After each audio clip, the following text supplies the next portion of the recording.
जय श्री राधे कृष्णा। नमस्कार दोस्तों, आज हम अपने अध्याय 4 के बारे में बात करते हैं। यह फागुन मास महोत्सव का चौथा अध्याय है।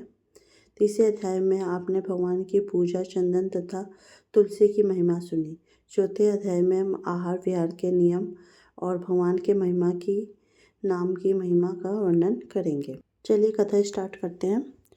पुराने काल में गोमती के तट पर स्थित पवित्र नैमिषारण्य तीर्थ, जहाँ 66,000 शौनक आदि ऋषि मुनि दीर्घकालीन यज्ञ कर रहे थे, वहाँ का वातावरण हरि नाम के गुण से गूंज रहा था।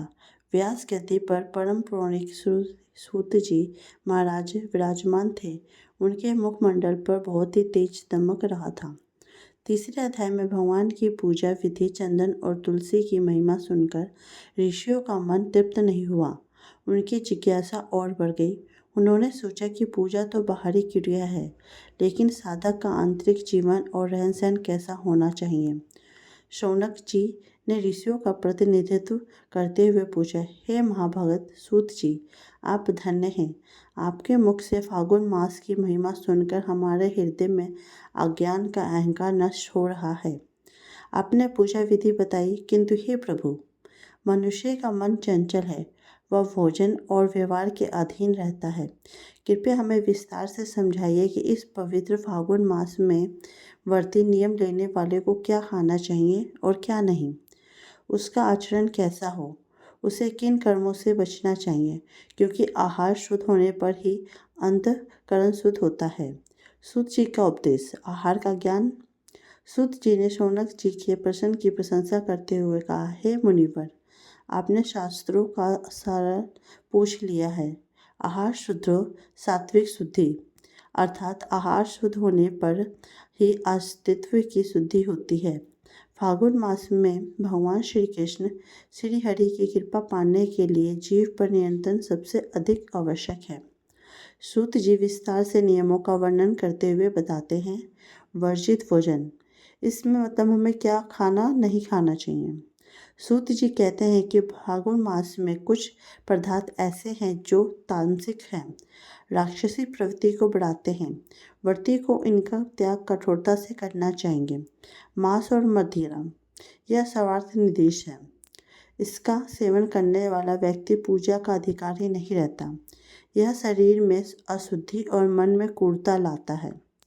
लहसुन और प्याज, सूत जी समझाते हैं कि समुद्र मंथन के समय जब राहु ने धोखे से अमृत पी लिया था और भगवान विष्णु ने उनका सिर काटा, तो उसके रक्त की कुछ बूंदें पृथ्वी पर गिरी। उसी से लहसुन और प्याज की उत्पत्ति हुई।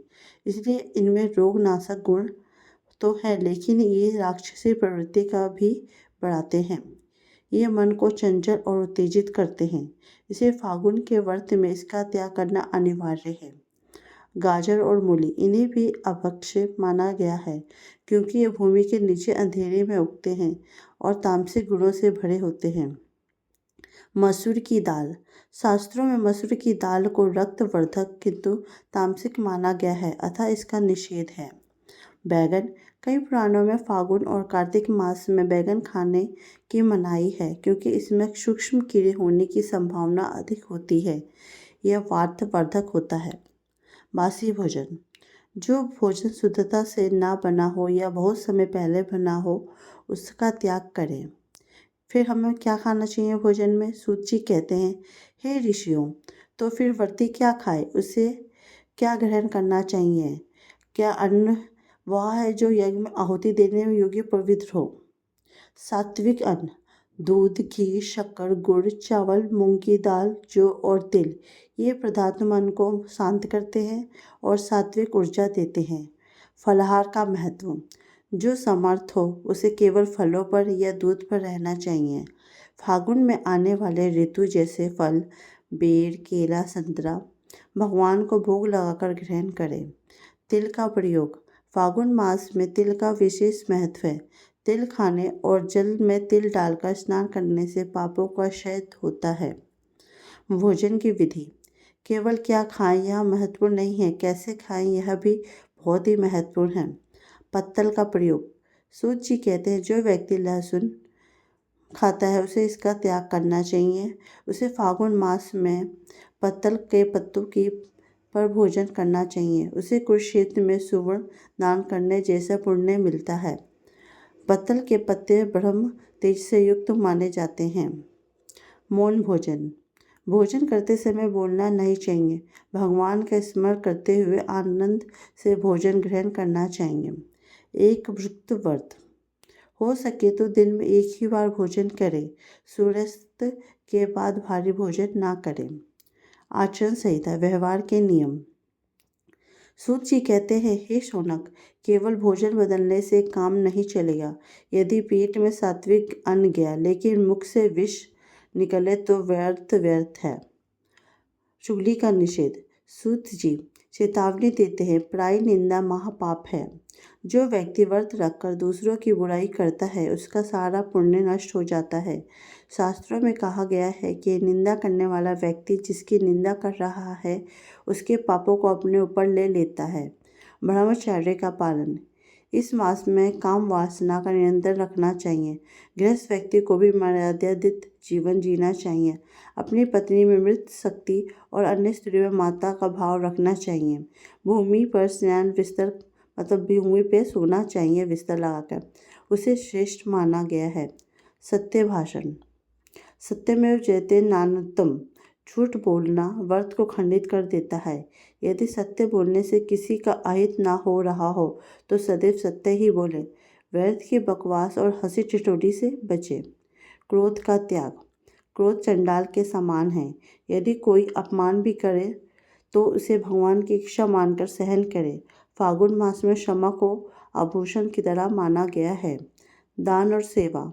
अपने लिए तो पशु भी होते हैं। इस मास में अपनी कमाई का एक अंश दान करें। अन्नदान, भूखों को भोजन कराएं। विद्यादान, किसी को ज्ञान दे या धर्म ग्रंथ भेंट करें। गौ सेवा, गाय को नित्य ग्रास, रोटी या चारा खिलाएं। कथा प्रसंग, नियम भंग का प्रायश्चित और नाम महिमा। नियमों की कठोरता सुनकर ऋषियों को चिंता हुई। एक ऋषि ने पूछा, हे प्रभु, कलयुग को मनुष्य अल्प आयु और कमजोर है। उसमें भूलवंश नियम टूट जाए या इतना कठोर संयम ना कर पाए तो उसका उद्धार कैसे होगा।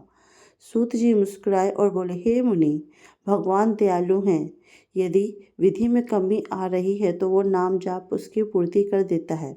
यह सूत जी एक प्राचीन अखंड दृष्टांत का स्मरण कराते हैं। देवदत्त की कथा के बारे में बताते हुए बताते हैं, एक बार देवदत्त नाम का एक ब्राह्मण था। वह स्वभाव से क्रोधी था और खाने का बहुत लोभी था। फागुन मास आया, उसने सब देखा सब व्रत कर रहे हैं तो उसने भी देखा देखी व्रत रख लिया। लेकिन दोपहर होते होते उसे भूख सताने लगी और क्रोध आने लगा। उसने अपनी पत्नी को कटु वचन कहे और क्रोध में भोजन कर लिया। बाद में उसे बहुत पश्चाताप हुआ।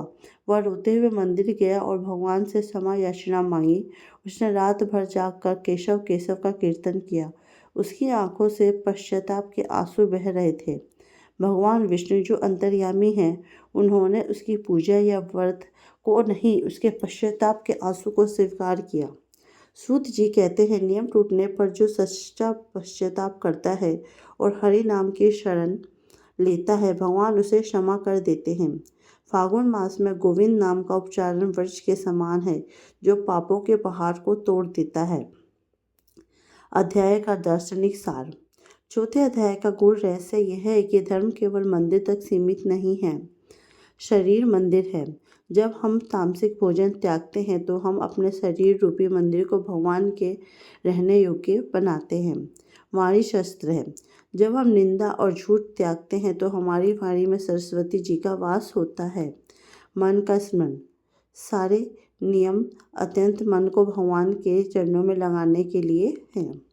सूत जी कहते, जैसे मैल से भरे दर्पण में चेहरा साफ नहीं दिखता, वैसे ही मलिन मन में भगवान का प्रतिबिंब नहीं दिखता। फागुन मास का यह व्रत मन के दर्पण को साफ करने की प्रक्रिया है। अध्याय की फलश्रुति। अंत में सूत जी इस अध्याय के श्रवण का फल बताते हैं। हे ऋषियों, जो मनुष्य फागुन मास में इन आहार विहार के नियमों का पालन करता है उसके शरीर में कभी असाध्य रोग नहीं होते, उसके घर में कलह नहीं होती, लक्ष्मी वह स्थायी निवास करती है और अतः समय में यमदूत उसका मुख नहीं देख पाते। यह दिव्य विमान है में बैठकर विष्णु लोक को जाता है। इस अध्याय को पढ़ने, सुनने, सुनाने और दूसरों को बताने से मात्र से मनुष्य को गोदान यानी गाय का दान देने का फल प्राप्त होता है। अब हम फागुन मास की मूल कथा के बारे में जानेंगे। फागुन मास की जो मूल कथा है मुख्य रूप से भक्त प्रहलाद और हिरण्यकश्यप के प्रसंग से शुरू होती है। पिछले अध्याय में विधि विधान बताने के बाद सूत जी ऋषियों को यह समझाने के लिए कि फागुन में विष्णु भक्ति क्यों श्रेष्ठ है, प्रहलाद चरित्र का आरंभ करते हैं। यह चौथे अध्याय की मूल कथा सार रूप में बताते हैं। फागुन मास का चौथा अध्याय। कथा का प्रसंग। शौनक आदि ऋषियों मुनियों से सूत जी से पूछा, हे मुनि, आपने कहा कि फागुन मास में भगवान विष्णु की भक्ति श्रेष्ठ है। कृपया हमें यह बताइए कि जिससे यह सिद्ध होता है कि विषम परिस्थितियों में भी भगवान अपने भक्त की रक्षा कैसे करते हैं।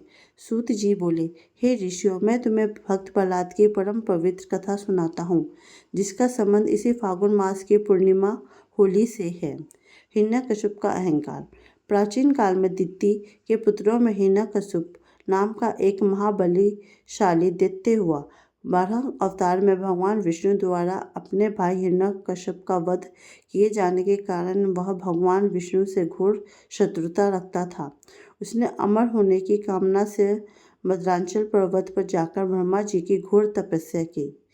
उसकी तपस्या इतनी कठोर थी कि उसके शरीर से निकली आग से तीनों लोग जलने लगा। अतः ब्राह्मण जी प्रकट हुए और उसे वरदान दिया। यह वरदान पाकर हिरण्यकश्यप स्वयं को अमर मानने लगा।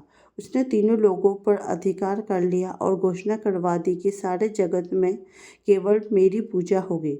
विष्णु का नाम लेने वाले को मृत्यु दंड दिया जाएगा। प्रहलाद का जन्म और संस्कार। सूत जी बताते हैं, जब हिरण्यकश्यप तपस्या के लिए गया था तब देवराज इंद्र ने दैत्यों पर आक्रमण कर दिया था और हिरण्यकश्यप की गर्भवती पत्नी कदायु को बंदी बना लिया था। तब देव ऋषि नारद ने इंद्र को रोका और क्याधु को अपने आश्रम में ले गए। नारद जी के आश्रम में रहते हुए क्याधु नित्य भगवत कथा सुनती थी। गर्भ में पल रहे शिशु प्रहलाद ने भी वहीं से भगवान नारायण की भक्ति और ज्ञान को धारण कर लिया। जब हिरण्यकश्यप लौटा तो प्रहलाद का जन्म हुआ। असुर कुल में जन्म लेने के बाद भी प्रहलाद बचपन से ही भगवान विष्णु के अनन्य भक्त थे। वे मिट्टी के खेल में भी भगवान की मूर्तियां बनाते और हरी हरी रटते रहते थे। शिक्षा और पिता से संवाद। अध्याय 4 की कथा का मुख्य मोड़ यहाँ आता है। हिरण्यकश्यप ने अपने पुत्र प्रहलाद को शिक्षा के लिए गुरु सकंदा और अम्रक शुक्राचार्य के पुत्र के पास भेजा। उन्होंने प्रहलाद को राजनीति और मैं राजा हूँ का पाठ पढ़ाया। कुछ समय बाद हिरण्यकश्यप ने प्रहलाद को अपनी गोद में बिठाया और पूछा, हे पुत्र, तुमने गुरुकुल में इतने दिन रहकर जो सबसे उत्तम बात सीखी हो वो मुझे बताओ। प्रहलाद ने निर्भय होकर कहा, हे पिताश्री, यह संसार एक अंधा कुआं है। जो नश्वर शरीर और भोगों में आसक्त है वह गिरता ही जाता है। मेरी दृष्टि में सबसे उत्तम बात यह है कि मनुष्य सब कुछ त्याग कर वन में जाए और श्री हरि विष्णु जी की शरण ले, क्योंकि वही जगत के रक्षक हैं। अध्याय का विश्राम। अपने परम शत्रु विष्णु का नाम अपने ही बेटे के मुख से सुनकर हिरण्यकश्यप क्रोध से कांपने लगा। उसने प्रहलाद को गोद से नीचे पटक दिया और गुरुओं को डांटते हुए कहा, इस दुष्ट को ले जाओ, यह मेरे शत्रु का गुणगान कर रहा है, इसकी बुद्धि को सुधारो। सूत जी कहते हैं, ऋषियों, फाल्गुन मास की कथा का मूल यही है कि प्रहलाद ने बाल्यावस्था में ही पहचान लिया था कि संसार असत्य है और हरि ही सत्य है। यही हमारी कथा समाप्त होती है। तो प्रेम से बोलिए श्री लक्ष्मी नारायण भगवान की जय। जय श्री राधे कृष्णा। आपको मेरी वीडियो पसंद आई हो तो प्लीज़ मेरी वीडियो को लाइक, कमेंट एंड सब्सक्राइब कीजिए, जिससे कि आप मेरी आने वाली नई वीडियो को देख सकें।